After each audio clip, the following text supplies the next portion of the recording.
Hi guys. Yeah, I'm going to change. Well, I don't want water. I want wine. I'll turn it into wine. Right, I'm going to try and explain to you an awful lot about what ghosts are. And I suppose the first thing I need to explain to you is that I'm frightened of ghosts, and I've been frightened of ghosts since the age of 4. Although I don't believe them to be evil, I know that an awful lot of ghosts that are still here are here because they're terrified to move on.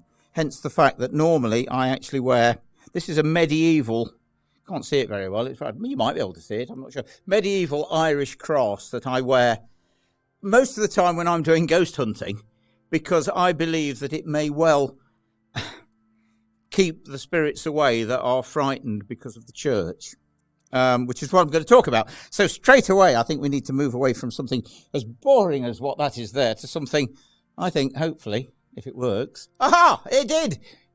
Much more exciting. Yes, what is it? Hell is a pit full of horror and misery, and all that the tongue can tell is a mere particle of what the condemned shall suffer. For they shall have weeping and gnashing of teeth, a stink in their noses, a voice full of sights and terrors in their ears, ferrors on their hands and feet, and a burning fire in their limbs. If that doesn't frighten anybody, certainly in medieval times, nothing would.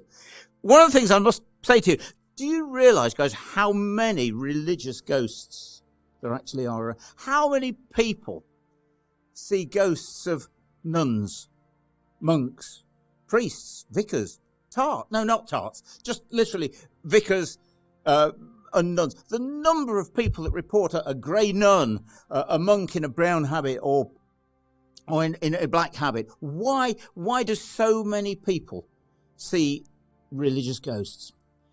Remember one thing, of course, that they may not have been a religious ghost. They may well have been someone that just happened to be wearing a hood and a cloak, because in medieval times, that's what most people wore. But even so, there are so many reports of religious ghosts. And there's a reason, a big reason. Because all of a sudden, in medieval times and beyond, people, all that really mattered to people was their religion. Death was commonplace. And most people were dead by the age of 40. Their children predeceased them. They'd been in battles. They'd seen executions. It wasn't death that was the problem. It was the afterlife. It's what happened next, whether you went up or whether you went down. And all of a sudden, around 1530 odd, this big fat king, Henry VIII, comes along and says, by the way, boys and girls, we're all changing sides. We're no longer good Catholics. We are now Protestants. We are Church of England. Now, that's a little bit like, in my case anyway, asking a Derby County supporter to put a Nottingham Forest shirt on. Ooh, I'd die rather than do that. Now, they were prepared to die rather than do that, because the afterlife meant everything to people in those days, whether they went up, whether they went down, whether St. Peter opened the pearly gates and let them in, or whether they burnt in hell for eternity. And all of a sudden, they're all asked to change sides. Some of them didn't change sides. Some of them were prepared to die for their faith. They became martyrs. And guess what? If you died for your faith, you were guaranteed St. Peter waiting at the pearly gates with those keys to let you in. You died for your faith. You were a martyr. But those that changed sides were damned and destined for eternal damnation and hellfire. And so it's a case of, and I shall say this more than once, I know I'm not going to get in through the pearly gates. I'm certainly not going to down there. I'll stay here, thank you. It's caused ghosts, big time. Religious ghosts especially. But anyway, carrying on from religious ghosts, a question for you. Have you ever heard of the ghost of a caveman? This guy in a cave, perhaps in Derbyshire, or certainly in my county, dragging his wife through a cave by the hair, walked through the wall and vanished? I'm not saying there's no ghosts of cavemen. I'm telling you what, there aren't many. Next question. Have you ever heard of the ghost of a young... Oh, sorry, too far. I knew it had happened. Come back. That's better. Have you ever heard of a guy walking through a council house wall wearing a hoodie, smoking a joint, with his backside hanging out of his jeans? Not many. I'm not saying there's none, because again, there are modern ghosts, but not so many. So all of a sudden, something happened approximately 2,000 years ago. It's caused a lot of ghosts, an awful lot of ghosts. Something came on the scene, not me, 2,000 years ago. Religion, yes, we've always had religion. Literally. I mean, thousands of years ago, we had a religion called Mithras. And it had, would you believe, a fertility celebration every year around April time. It was called Ishtar. Does that sound familiar? Its symbols were bunny rabbits and eggs. Oh, there's nothing new, is there? But no, 2,000 years ago, a new religion came on the scene. Christianity. And the Emperor Constantine, who you see there in York, who was proclaimed emperor in York, his mum was St. Helen, keeper of the cross, a good Christian. He was a pagan, but he realised that mum's religion was going somewhere. And he nicked it. He hijacked it. Realised that it was a good way of controlling us through fear. Oh, good God-fearing man. Why should we fear God? Anyway, he nicked it and he called it the Roman Church. And realised that never mind your swords and your spears, he could control us, the population, literally through fear. And he invented all of the terrors that have kept us under control for the best part of probably 1900 years. We are losing it a bit now. But all of a sudden they came up with 10 commandments, 7 deadly sins. Let's get one of those, shall we? Where are they? Hang on. They're coming. They're coming. They're coming. No, they're not. Where are they?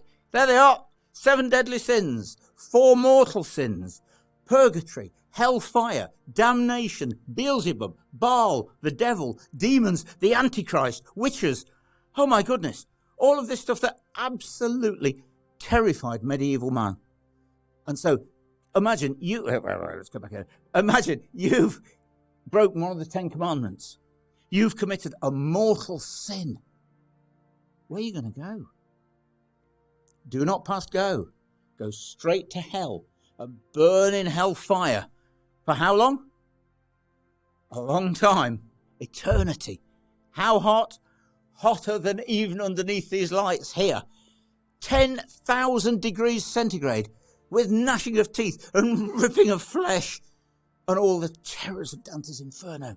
They were absolutely terrified of all this. So again, as I said earlier, they knew they weren't going to get in through the pearly gates. They certainly weren't going to burn in hell. And they've stayed behind. They're here because they're terrified of hellfire, damnation, demons, the Antichrist, witches, and all of the terrors that have kept us under control. Anyway, what they did next, of course, was they nicked paganism. Because you see, you must remember that we had this religion called paganism where we actually celebrated Mother Earth. We came from Mother Earth and we went back to Mother Earth, which was incredible. And it was a female that was in charge, the Mother Goddess. And all of a sudden, that was wiped out. No more female Mother Goddess. And they had God, so they also had evil. And they chose a Phoenician deity, God bless him. His name was Beelzebub. But he wasn't scary enough. He looks a bit scary to me, but on the whole, he wasn't scary enough, right? So they had to create the devil. That was much more scary. And he had hair and red skin and cloven hooves and a pitchfork and the horns of the horned god. And he was much, much more scary than old Beelzebub was. And then to go with it, of course, we had the devil and we had God, but we also had to have little devils. And they created demons. And they were little devils that whispered in your ears. So if someone was a bit mediumistic, like Mr. Akora or whoever it happened to be, if he was listening to voices, it was a demon whispering in his ear. And of course, guess what happened to them? Yeah, we know what happened to them. They weren't burnt at the stake, but they were witches. And all it was purely and simply that the wise one of the village, the old lady, probably your grandma, probably 68, 70 years of age, who'd got a little bit of mediumistic power, gave you a poultice for your arm if it was wounded, helped you with the milk yield, what else? Various things like that. Laid out the dead, helped in childbirth. They were the Wiccan, the wise one of the village. Nothing more than that. Purely and simply the wise one of the village. But the problem was that people in the village stuck to the old faith longer than the people in the town. Purely and simply because the news didn't get to them. And so when Christianity came on the scene, the old people in the village stuck to their old religion. They remained pagan. But they had to be eradicated. They had to be removed. And so they changed the name from Witchcraft. I'll have a glass of red wine. They changed the name from Witchcraft to witchcraft. It was a craft of the wise, of the country people, and even down to the farm workers that were known as villains. Villains. Villains suddenly became villains. They nicked all of the pagan sites. Even the Vatican in Rome is actually built on a pagan site. So they put their churches on top of pagan sites. And anybody that was in the village that remained with the old faith became a witch. We didn't burn them, not in England.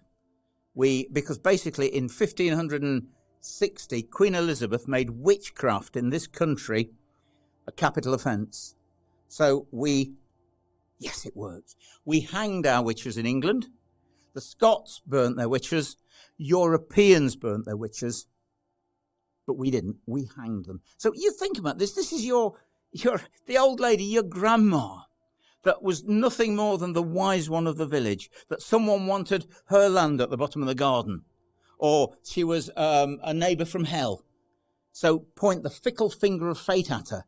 She's a witch. She's tried for witchcraft and strangled to death. It's unbelievable. It's so unfair. But unfortunately, that's what we did. Now, the next bit. This is a little bit of proof, because I can't prove that ghosts exist. I know they do. I've spoken to too many people over the last 30 years to know that it can't be true. But this lady here is Queen Isabella, the she-wolf of France. She was actually imprisoned in Castle Rising. Interesting picture there.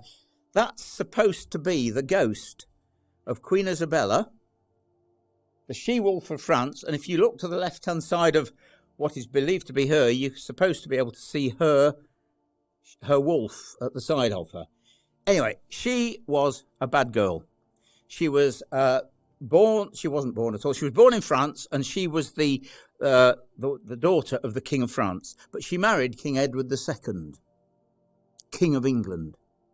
He was gay, but they had a healthy family. But she was knocking off his best mate, who happened to be not gay, funnily enough. And they were having an affair, and they decided that it was time that they got rid of King Edward II. So they horrendously murdered him in Berkeley Castle. By inserting a cow's horn up his rectum and then pushing a red-hot poker up into his insides and literally searing his insides. It took him about a quarter of an hour to die. His screams, his ghostly screams, are still heard to this day within quarter of a mile of Berkeley Castle on the anniversary of his death. She was a bad girl, there's no doubt about it. Not only was she committing adultery, one of the 10 Commandments, but she was good Catholic, of course, but she had the King of England murdered. That's God's anointed on this planet. She was destined for only one place, before she died, she joined a Franciscan nunnery, became a Franciscan nun. Why would the Queen of England want to become a humble nun? And she insisted that when she died and was buried, that she would be buried dressed as a Franciscan nun with a veil across her face. Why on earth would she do that? For one reason and one reason only. She believed that dressed as a good Christian, she may just fool St. Peter by getting through the pearly gates unnoticed. King John, another bad boy, he was a Robin Hood and the Sheriff of Nottingham and all that sort of stuff. He tried to take the throne from his brother, King Richard I. And when they opened the tomb of King John in Worcester Cathedral, he'd been excommunicated by the Pope, by the way, and of course was destined, like everyone else, to go to hell. Right? When they opened his tomb, King John was dressed as a Benedictine monk with a sackcloth veil across his skeletal face. Again, where was his trappings of kinghood? Where was his orb and his sceptre? No, he was dressed as a humble monk to get him through the pearly gates. This is real. This isn't mumbo-jumbo stuff. This is what they believed. This is what was in their psyche at the time. Right, so here's me. I drop dead tomorrow. Yeah, okay. Everyone says thank God for that. It's gone at last. And I float up to the pearly gates, and St. Peter's waiting for me up there. And I say, oh, yeah, he's got a list, by the way, people not admitted into the pearly gates today. And I say, his name, Richard Felix. Oh, yes, we've got you down here. Hang on. Do you realise what you did when you were 17? Yeah, didn't know anybody knew that. You did it again at 21. Yeah, okay. You did it again at 43. Yeah, I've stopped doing it now. Honestly. Oh, sorry, mate. No, you're not coming through here. I'm afraid you've got to go down there. Well, I wouldn't want to go up there and be lonely anyway. But basically, so you've got to go to hell. And all of a sudden, this little old nun floats up. Queen Isabella, yeah. Veil across her face. Francis, open the gates, lads. There's Isabella. No, there's this Franciscan nun. It's not Isabella at all. It's Franciscan nun. Go on, let her. You know. And I'm saying, hey, excuse me, oi, stop. Do you realise what she does? She murdered her husband. She rammed a red hot poker up his bottom. Don't let her. She's in. And I'm still arguing with St. Peter, and all of a sudden this other guy comes up, Benedictine monk. King John, is it all right if I just pop through the gates while they're still open? Oh, of course, Father. In you go. Guys, this was real to people in those days. They believed it. And poor old King Edward II, there he is. Yeah, he looks all right there. But I tell you what, you want to see the face of his effigy in Gloucester Cathedral after his horrendous death. Anyway, right. So, next bit. I have a phrase that I use frequently, which is laid to rest. Do you realise how important that was to people in the days when most ghosts come from? Right?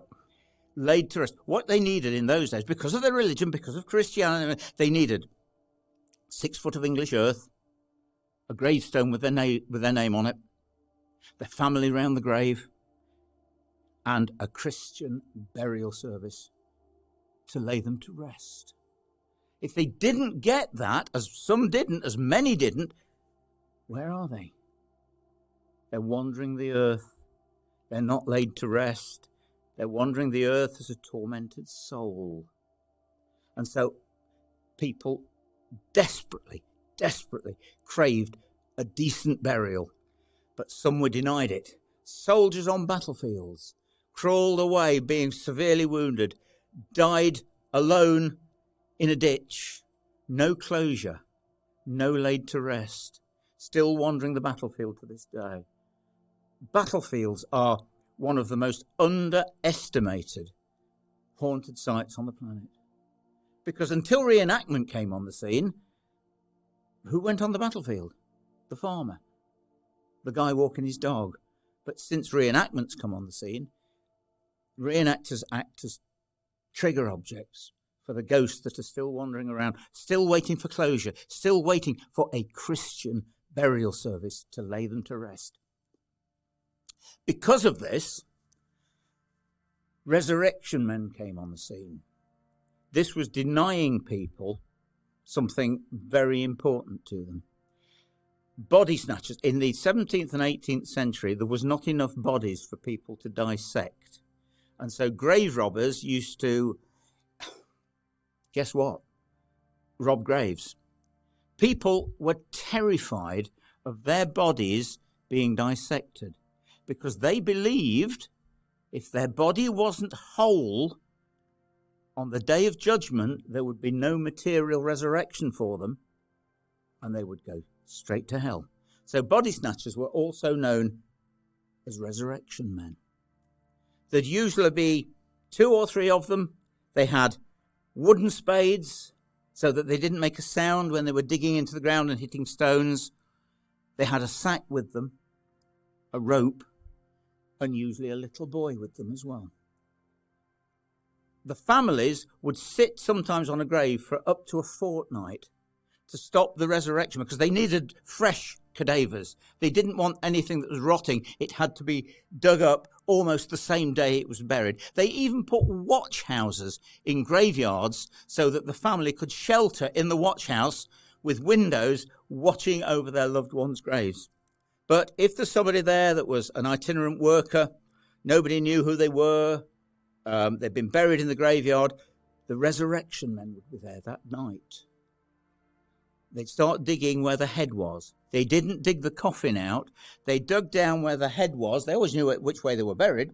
They dug down to where the head was and then smashed the lid of the coffin where the head is with their spades, usually made of very poor quality. It wasn't oak coffins or anything like that in those days. Poor quality, to say that. Easy to smash the lid. Then they sent the little boy down the chute with a rope to clear away the bits of wood and then attach the rope round the neck of the dead body. Out came the little boy. Can you imagine the nightmares that those children had doing that sort of job? Then the guys would get hold of the rope and pull the body out through the chute. It was illegal to steal the clothes. It was illegal to steal the shroud. But it was not illegal to steal the body. So the body was stripped, the shroud or the clothes were pushed back into the grave.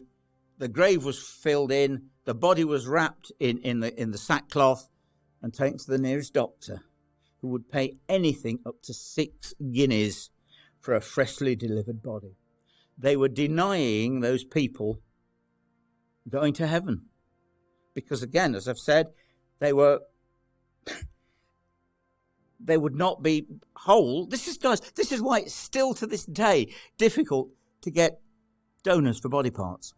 Hanging, drawing and quartering, again, was created again by the church, because if the body wasn't whole, basically people were hanged. I won't do the whole detail because this is probably a family show, but they were hanged between heaven and earth, not fit to it. This was for treason. Hanging, drawing and quartering was only for treason.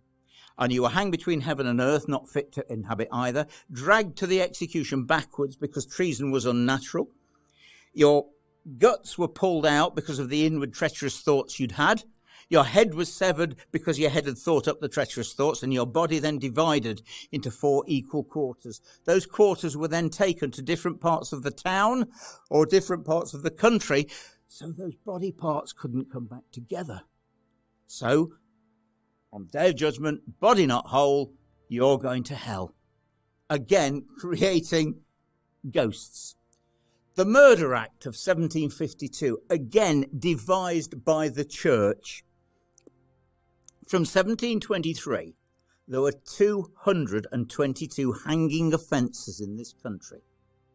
You could be hanged for stealing sheep, a cow, horses, setting fire to haystacks, poaching. You could be hanged for shooting rabbits.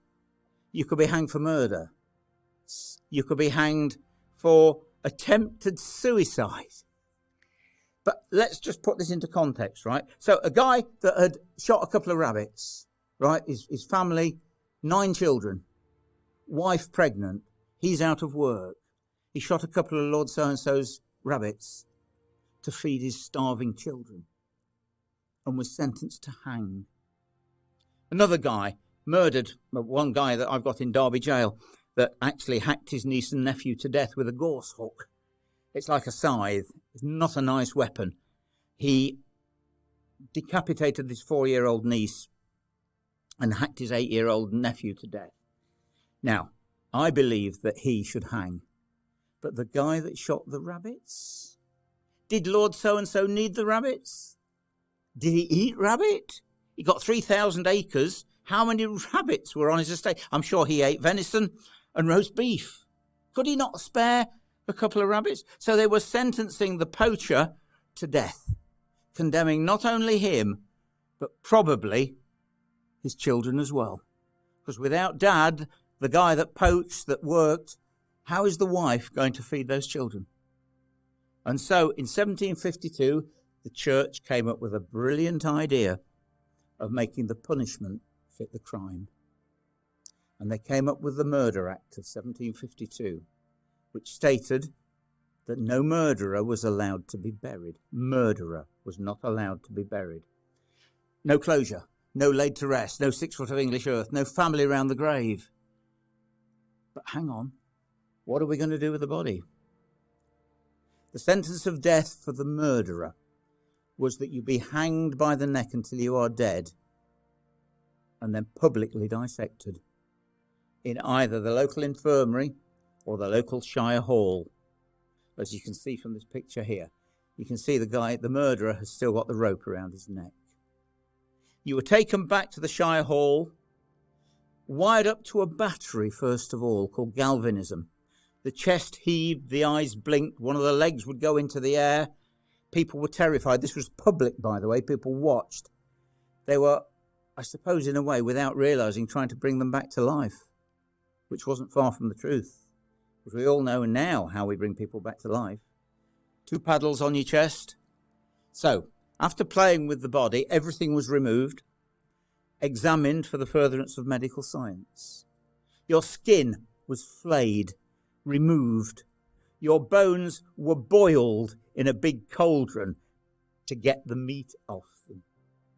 The skeleton was wired back up to make a proper skeleton and presented to the local infirmary or the local university. The whole crux of the matter was, guess what? The body wasn't whole, and therefore, on the day of judgment, no material resurrection for you. And where are you going to go? Do not pass go, straight to hell. They knew this in the condemned cell before execution. They were not frightened of the death of hanging. They were frightened of what came next. They were terrified, and they've stayed behind.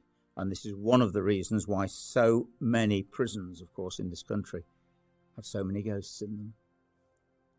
Taking it a stage farther, if this button will work, and it does, just to add a little bit more proof to what I'm trying to explain to you, when they chopped the king's head off in 1649, that's King Charles I, he was the king, right? They cut his head off for treason. Before they buried him, does anybody know what? Well, I'm not going to ask questions because there's nobody to ask apart from you two, 3 sitting there. They stitched the king's head back onto his body.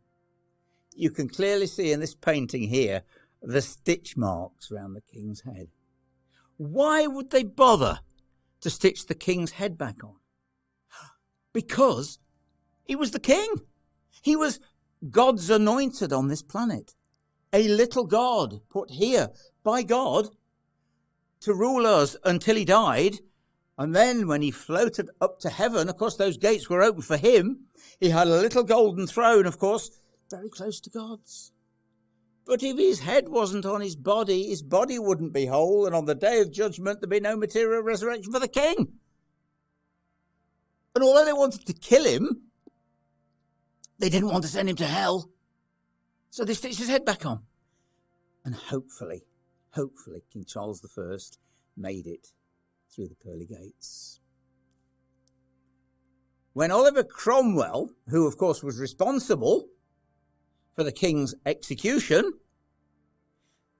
a lot of Cromwellian soldiers including Oliver Cromwell, signed the king's death warrant. And when the king's son came back, after Oliver Cromwell died after 13 years, his son took over and made a mess of it. Richard Cromwell, it didn't work. So they decided that they'd have a king again. And Charles II, the restoration, wrong bit there. The restoration came about and King Charles II was invited back. One of the first things Charles did was round up all the people that were still alive that had signed his father's death warrant and put them on trial for regicide. Regicide isn't killing Reggie. Regicide is killing the king, murdering the king, treason.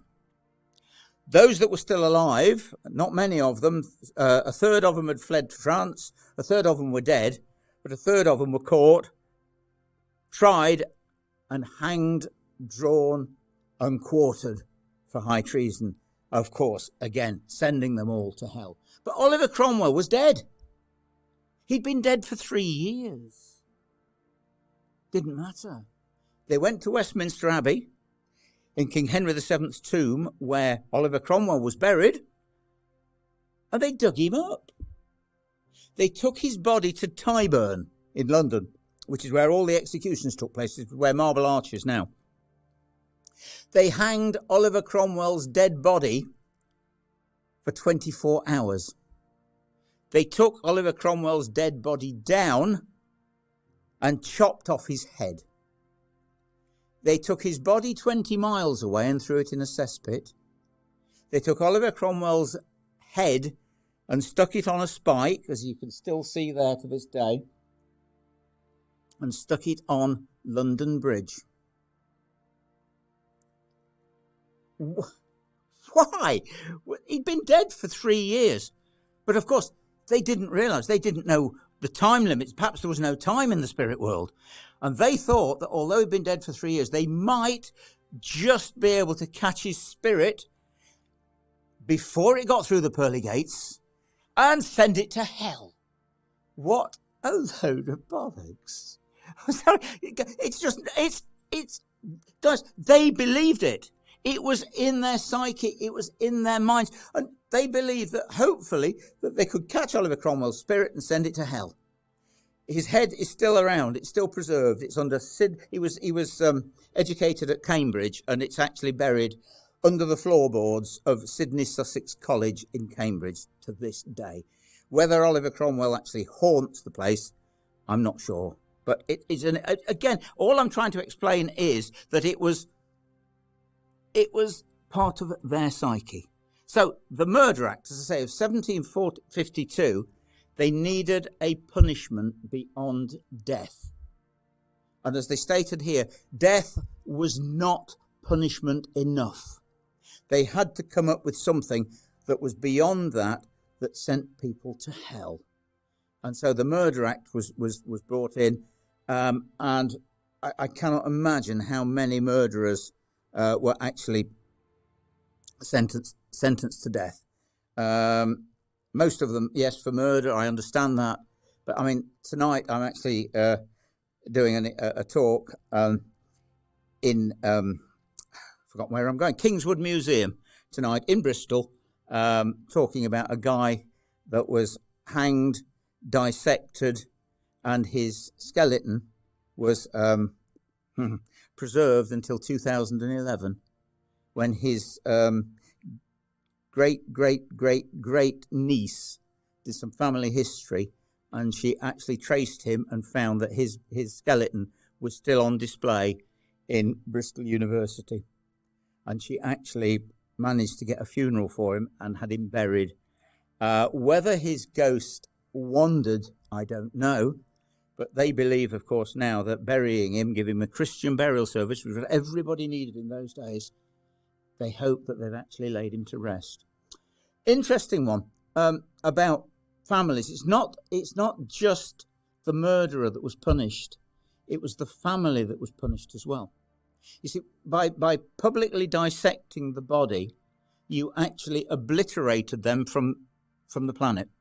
There was nothing left of them. The bones were boiled, the meat was I cannot imagine what they did with the meat, given to the dogs probably. Their skin was used to bind books telling of their life and trial. And they ceased to exist. But you were denying the family of closure as well. There's an interesting thing that I referred to recently.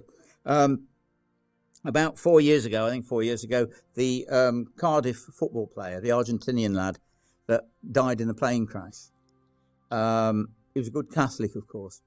They actually went down and they found his body. And they brought him out from the sea, of course, and gave him a decent burial. He had closure. His family had closure. What about the pilot? They never found the pilot.